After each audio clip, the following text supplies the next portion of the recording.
Senhora Presidente, senhores deputados, o Partido Comunista Português apresentou aqui 3 acusações ao Orçamento de Estado que eu gostaria de tentar explicar por que razão é que considero que são acusações injustificadas. A primeira foi de que este orçamento tinha, quanto às SGPS, o regime mais alargado, mais benéfico do que os orçamentos anteriores. Permito-me referir que isso não é verdade. O orçamento prevê materialmente exatamente o mesmo regime para as SGPS do que os orçamentos anteriores. Depois, a acusação de que o regime seria muito mais favorável para as SGPS. Não me parece, senhores deputados, que um regime equiparável àquilo que se passa em todos os países da União Europeia possa ser considerado como uma espécie de regime extravagante. Mas é preciso referir que neste Orçamento de Estado as SGPS não podem deduzir os juros suportados com encargos financeiros para a aquisição de partes sociais, o que não acontecia na versão originária do regime.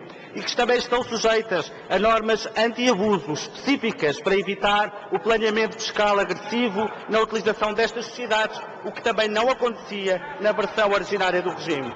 E também são sujeitas a uma tributação em cada exercício no ajustamento do justo valor de participações em sociedades cotadas em bolsa, o que também não acontecia na versão originária do regime.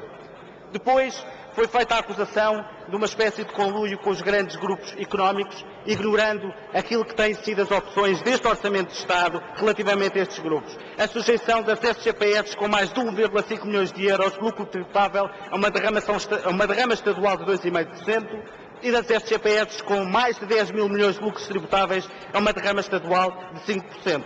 Ou a liquidação da derrama municipal dos grupos económicos, que é agravada com o Orçamento de Estado para 2012.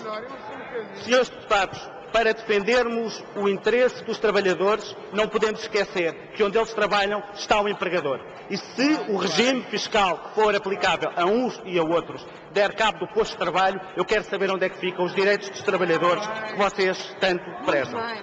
Quanto à proposta, à vocação do Bloco de Esquerda, eu gostava de dizer apenas o seguinte.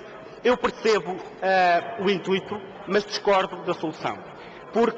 Sobretudo porque esta proposta que apresentam vai colocar inclusivamente o interesse direto e próprio da administração pública na alteração dos regimes aplicáveis aos solos em questão. Ou seja, o próprio Estado passa a ganhar por transformar os terrenos non-edificandi edificandi ou rurais e urbanos. E isto não é o passo ideal para combatermos a corrupção. É preciso afastarmos qualquer benefício do Estado relativamente a essas decisões, porque caso contrário aquilo que teremos é um incentivo à corrupção. E dizer o seguinte, quando nós percebemos que há atos do Estado, atos públicos, que criam problemas de corrupção, a questão não está em atacar as mais-valias, a questão está em atacar o regime aplicável aos atos praticados pelo Estado, porque é aí que residirá o problema. Muito obrigado.